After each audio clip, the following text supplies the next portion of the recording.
জানি বুজি দাদা জানি বুজি কৰা নাই চৰি দাদা ভৰি ধৰিছোঁ আপুনি ক্ষমা দাদা মই ক্ষমা কৰি বেয়া পাওঁ ঐ উলিয়া পইচা কিমান আছে তুমি দেউতাৰ কথা ভাবি দুগুণ উৎসাহেৰে আগবাঢ়ি যাব লাগিব চকু পানীৰে নহয় তুমি হাঁহিৰে দেখাই দিয়া তুমি এজনী সাহসী ছোৱালী যি হ'বলগীয়া আছিল হ'ল মা সেইটো লৈ পেলাই এতিয়া আপুনি কান্দি নাথাকিব আৰাধনাক আজি মই লৈ যাম বুলি ভাবিছোঁ কিবা অসুবিধা হ'ব নেকি মা মইনো কি ক'ম তাই তোমাৰ পত্নী এতিয়া তাই জীৱনৰ সৰু সুৰা সিদ্ধান্ত কিছুমান তুমিয়েতো ল'ব লাগিব সি বোলে আৰাধনাহঁতৰ ঘৰলৈ গৈছে কি আৰু এতিয়া আৰাধনাক লগত লৈ ঘৰলৈ আহি আছে আৰাধনাক লৈ তাকেহে চোৱাচোন কি যে কামবোৰ কৰে সি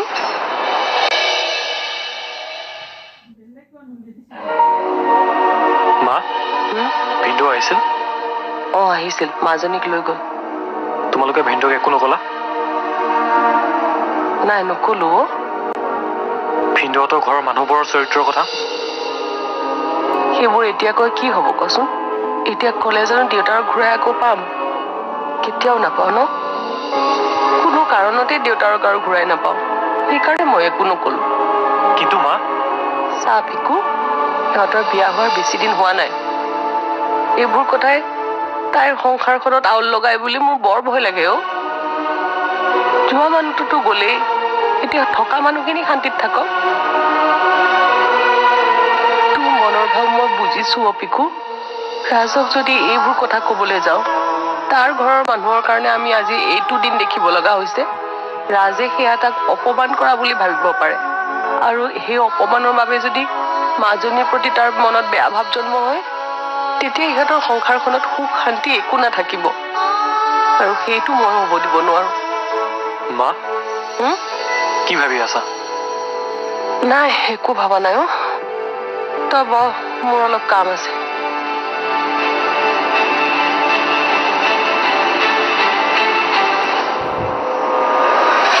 কোনো নাহতি তেলখিনি পেলাই লওঁ পৰক আজি সিজনী আৰে নীলা কি কৰিছা তুমি এইবোৰ লাজ নালাগে তোমাৰ এনেকুৱা এটা কাম কৰিবলৈ ৰ'বা তোমাৰ কথা মই বৌক কৈ আছো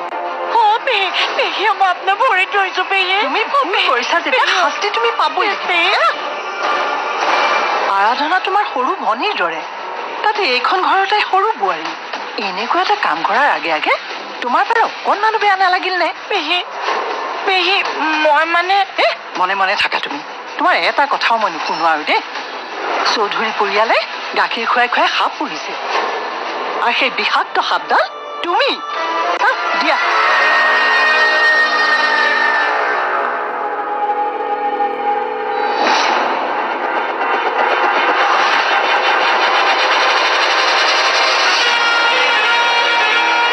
চৌধুৰী পৰিয়ালে গাখীৰ খুৱাই খুৱাই আৰু এডাল বিষাক্ত সাপ পুহি ৰাখিছে সেই বিষাক্ত সাপডাল হ'ব মই ফুচ ফুচাব নাজানে দংশন কৰিব জানে দংশন এইখন ঘৰৰ কাৰণে মই কি কৰা নাছিলো কি মূল্য দিলে মোৰ দিলে দিলে কিবা মূল্য ফুটা কৰি এটাও নিদিলে মোক সিহঁতে মানে পেহী আৰু মোৰ দাদাৰ ইমানবোৰ সম্পত্তিৰ ভাগ ভনীয়েকক অকণমান দিলেনে নিদিলে তেতিয়াই মই ভাবিছিলো এইখন ঘৰৰ সুখ শান্তি মই শেষ কৰি পেলাওঁ মাত্ৰ এটা সুযোগলৈ মই বাট চাই আছিলো আৰু সেই সুযোগটো তুমি দিলা মোক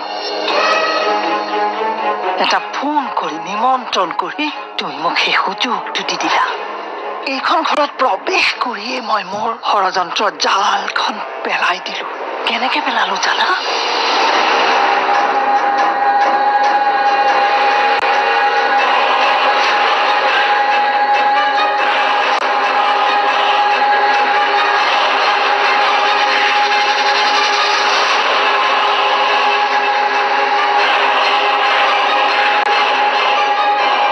আৰাধনাৰ দেউতাক ঢুকাবৰ দিনা ভাৰ্গৱৰ গাড়ীৰ চকা পাংচাৰ কৰিবলৈ ময়ে মানুহ লগাইছিলো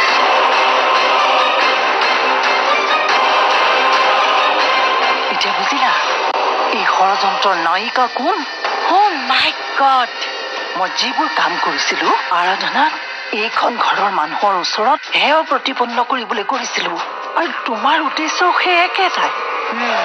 তোমাক যেনেকে এইখন ঘৰৰ সা সম্পত্তি লাগে, মোকো তেনেকৈ মোৰ দাদাৰ সম্পত্তিখিনি লাগে, যিখিনি দাদাই মোক নিদি সৰু পুতেকৰ নামত লিখি দিলে। ৰাজৰ সা সম্পত্তিৰ প্ৰতি লোভ নাই, কিন্তু ৰাজৰ সম্পত্তি মানে আৰাধনাৰ সম্পত্তি। যদি ৰাজে নিজে নলৈ পত্নীৰ নামত সম্পত্তিখিনি লিখি দিয়ে, তেতিয়া মোৰ কি হ'ব? সেইকাৰণে ভাবিলো ৰাজ আৰু আৰাধনাৰ মাজৰ সম্পৰ্কটো মই ভাঙি চিঙি চুৰমাৰ কৰি পেলাব লাগিব। আপুনি একদম ঠিক কথা কৈছে। তেতিয়া মোৰো ৰাস্তা ক্লিয়াৰ আৰু আপোনাৰো। সম্পত্তিটো মই ৰাজ আৰু ভাৰ্গৱৰ মাজত দুভাগ হ'বলৈ নিদিওঁ। এই সম্পত্তি এভাগেই থাকিব আৰু এই সম্পত্তিৰ ৰাজৰাণী হ'ম মই।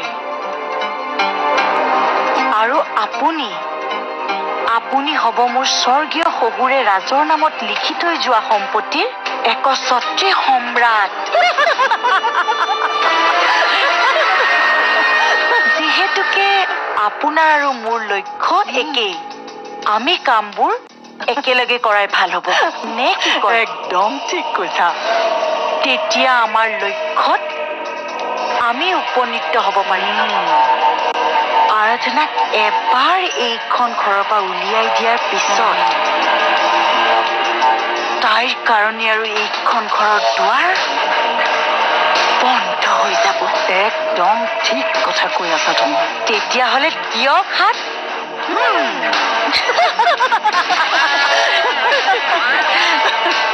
ৰ'ব পেহী, মই এইখিনিও ঠিক কৰি লওঁ, নহ'লে গম পাই যাব পাৰে। এইফালেও দিয়া, এইফালে পৰহি হতি। পেহী, এতিয়া বলক। পৰক আহি যাব পাৰে। বলক।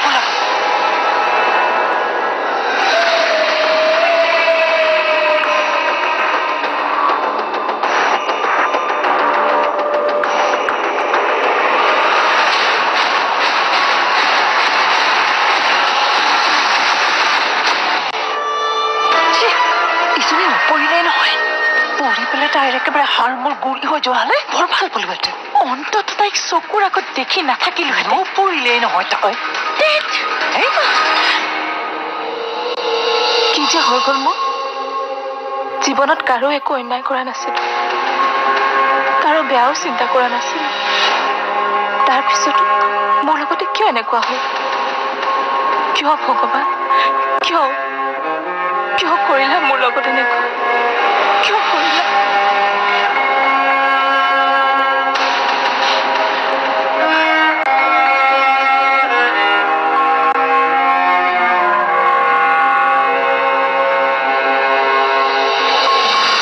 মই পৰিবৰ কাৰণে আৰাধনাই ফ্ল'ৰত তেল পেলাই থৈছিল। কি তুমি ক'ৰবাত দুখ পালা নেকি মা? নাই, পিছল খাইছিলোৱেই, ভাগ্যে ৰাজে ধৰিলে বুলিহে। হে ভগৱান, এইখন ঘৰত আৰু কি কি দেখা পাম? এই আৰাধনা, এইখন ঘৰৰ একেবাৰে লখিমী বোৱাৰী বুলি ভাবিছিলো। এতিয়া আৰু যিবোৰহে কাণ্ড দেখিবলৈ লৈছো আৰু।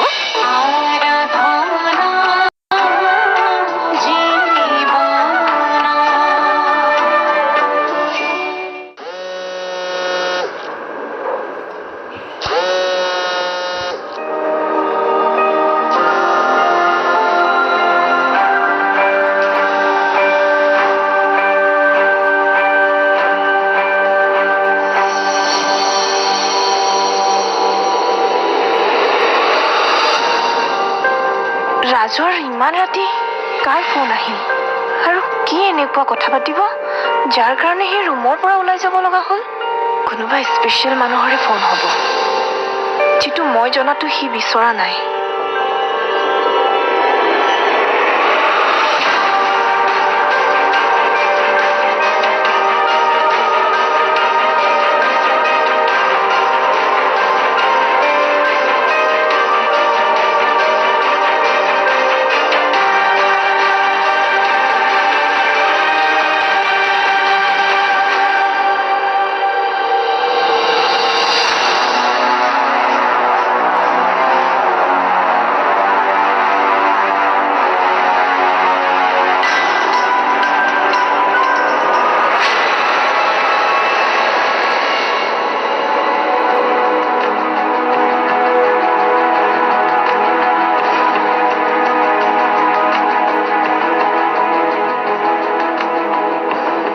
অৱন্তিকা আকৌ অৱন্তিকাৰ ফোন কথাটো মই উলিয়াবই লাগিব যিমানেই দেৰি কৰিম কথাটো সিমানেই ডাঙৰ হৈ গৈ থাকিব আৰু মই তেতিয়া একোৱে কৰিব নোৱাৰিম তাতকৈ কাইলৈ ৰাতিপুৱাৰ পৰাই এই কথাটোৰ মই অনুসন্ধান কৰিবই লাগিব ৰাজক মই সন্দেহ কৰা নাই কিন্তু সত্যতাটো মোক লাগিবই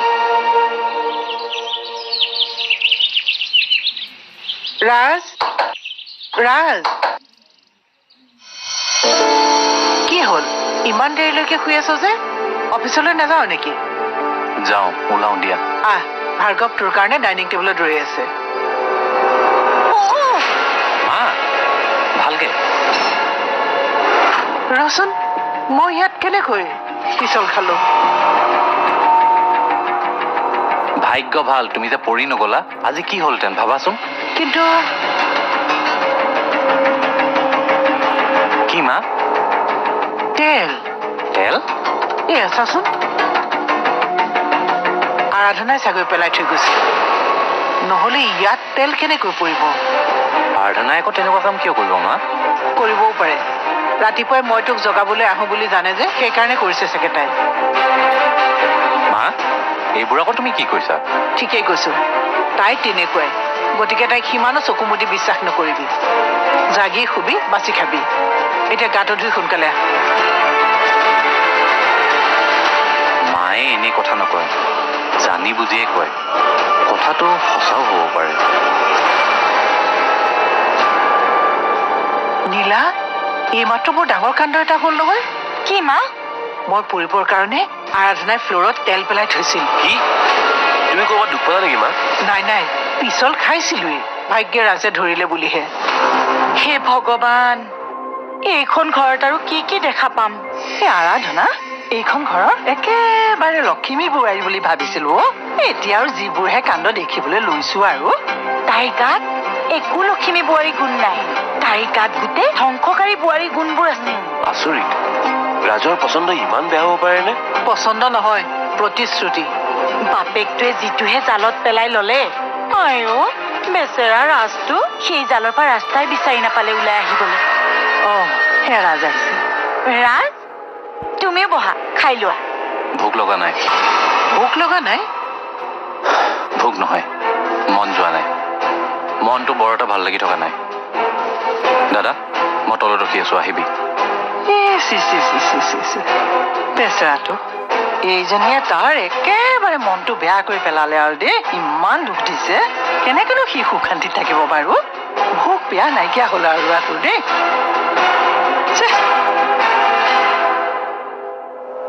লাজ নালাগে তোমাৰ মোৰ মাৰ আগত তেনেকুৱা কৰিবলৈ শাহু বুলি বাৰু সন্মান কৰিব নালাগে এটলিষ্ট বয়সস্থ বুলিতো সন্মান কৰা মই কি কৰিলো অ প্লিজ এতিয়া মোৰ লগত এক্টিং বাজি কৰি নাথাকিবা ৰাজ বহুত হ'ল আৰু বহুত সহ্য কৰিলো বাৰে বাৰে ক্ষমা কৰি আছো এইটো নহয় যে সদায় ভুল কৰি যাবা কিন্তু মই কি কৰিলো এই মা পৰিব বুলি তুমি মজিয়াত মিঠাতেল পেলাই থোৱা নাছিলা এতিয়া আৰু নজনা ভাও ধৰি নাথাকিবা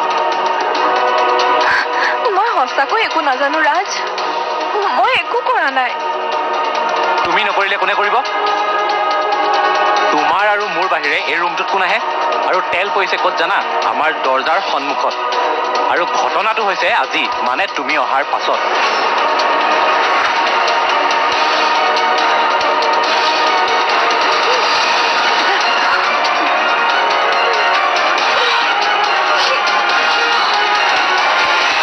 বহিবলৈ নিদিয়া নেকি ওলা বুলি কৈছো নহয় ওলা ইয়াৰ পৰা তুমি মোক ইয়াৰ পৰা ওলাই যাবলৈ ক'লে মই কি ওলাই যাম এইখন ঘৰৰ লগত মোৰোতো এটা সম্পৰ্ক আছে বুঢ়া হেনো মৰিল ভালেই হ'ল দিয়া বুঢ়া ওপৰলৈ যোৱাৰ বয়সো হৈছিল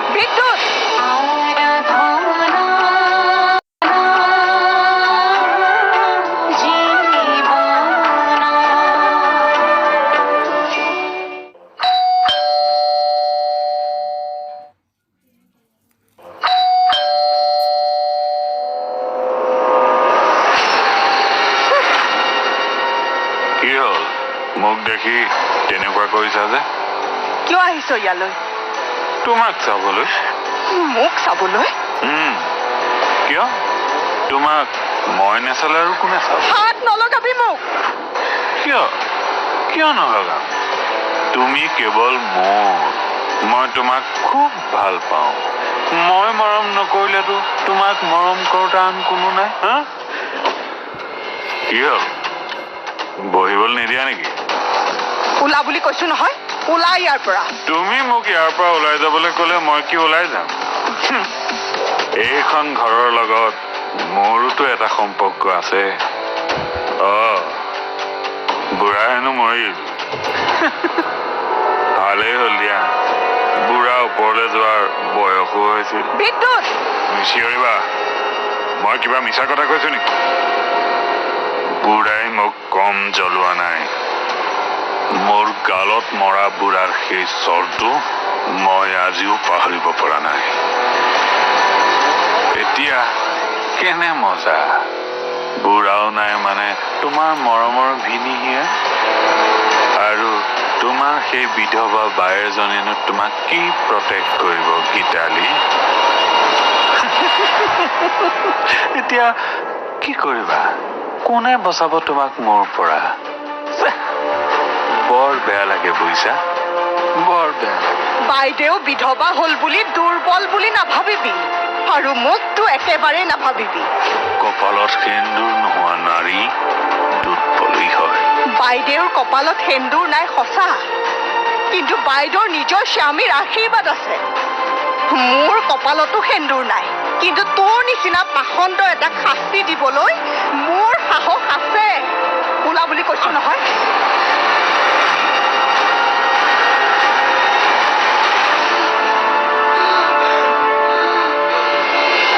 গীতালি, কোন আহিছিলে? ইমান হুলস্থুল হৈছিলে যে? বিদ্যুৎ। বিদ্যুৎ? বিদ্যুৎ আহিছিল।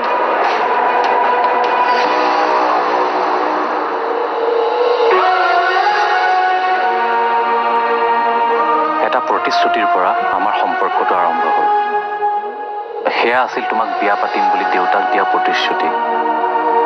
এতিয়া দেউতাওতো গুচি গ'ল, কিন্তু তোমাৰ লগত সদায় থাকিম বুলি কোৱা কথাটো মইতো সদায় ৰাখিছোঁ। কিন্তু এনেকুৱাই যদি সদায় হৈ থাকে, মোৰ মৰম ভাল পোৱাবোৰ লাহে লাহে তোমালৈ কমিবলৈ ধৰিব। তেতিয়া নাজানো আমাৰ এই সম্পৰ্কটো কিমান দূৰলৈ ৰাখিব পাৰিম।